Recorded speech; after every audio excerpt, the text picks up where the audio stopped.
Bonjour les voyous. Que vous supportez le meilleur club du monde, que vous supportez le Real Madrid, que vous supportiez Liverpool, que vous supportiez les Nuggets de Denver, que vous supportiez n'importe quel club dans le monde, vous avez sûrement vu que le Paris Saint-Germain est double champion d'Europe en titre. Mais maintenant vous avez vu et vous savez que le Paris Saint-Germain est aussi double super champion d'Europe en titre.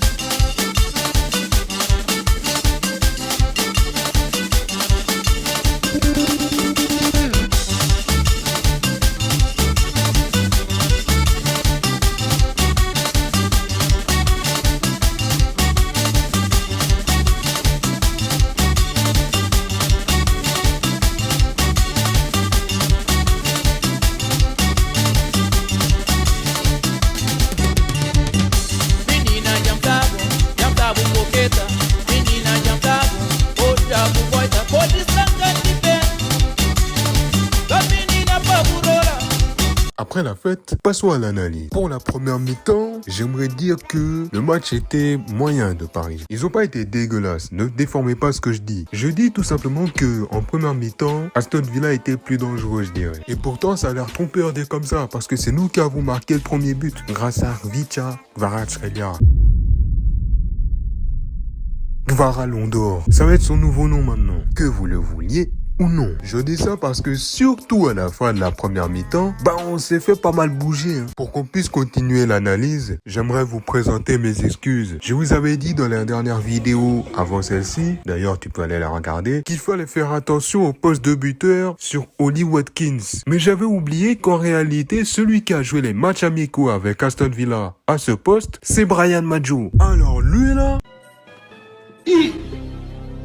on va le retenir jusqu'à la fin de notre vie. La manière de comment il a bougé Pacho, c'est une dinguerie. Le mec, c'est un 2009, wesh. En plus, le mec, il a fait un match de taré, hein. Il a été dangereux au duel aérien. Il mettait de l'engagement physique. En termes de placement, c'était propre. Il a forcé à plusieurs reprises Safonov d'activer le mode muraille. Les gars, je crois que c'est officiel. Aston Villa nous a sorti un regen de Lukaku Prime. Je n'ai pas évoqué également le gars John McGinn parce que je pensais qu'il était blessé et que donc il n'allait pas commencer le match titulaire. Il a été titulaire, a été un des meilleurs joueurs et a fait 170 minutes.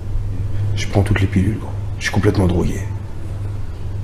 Pour ensuite parler de la seconde mi-temps, j'ai bien aimé la réaction de Paris. Kvaratskhelia, il a continué à faire les efforts comme d'habitude. Désiré Doué, je trouve, a été meilleur en seconde mi-temps et il a même marqué le deuxième but. Au milieu de terrain, Zaïre Emery, Vitinha, João Neves, ils ont géré. En défense, Marquinhos et Pacho, ils ont fait le boulot. Nuno Mendes et Hakimi, eux aussi, ils ont fait le boulot. Ce match nous a permis de voir la première d'Akliouche. On voit, il est encore timide, mais il n'a pas les automatismes. C'est normal. Il vient d'arriver. On va pas l'accabler. On sent malgré ça qu'il y a la volonté de bien faire. Donc on va le soutenir, chef. Celui qui l'a remplacé, c'est Ousmane Dembélé. Ousmane encore décisif. Passe décisif pour Désiré Doué. Il a provoqué plusieurs fois Aston Villa. Malheureusement pour nous, Aston Villa a fait le boulot défensivement. Il a apporté sa palette. Il a fait une bonne entrée. Sans oublier l'entrée de Lucas Hernandez, le meilleur joueur espagnol du monde. Je veux rien savoir.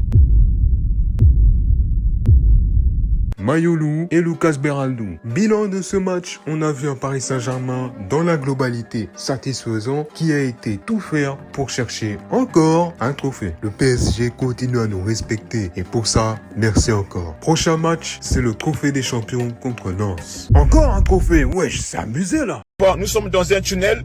Depuis tout à l'heure, on a pris ça, ça finit pas.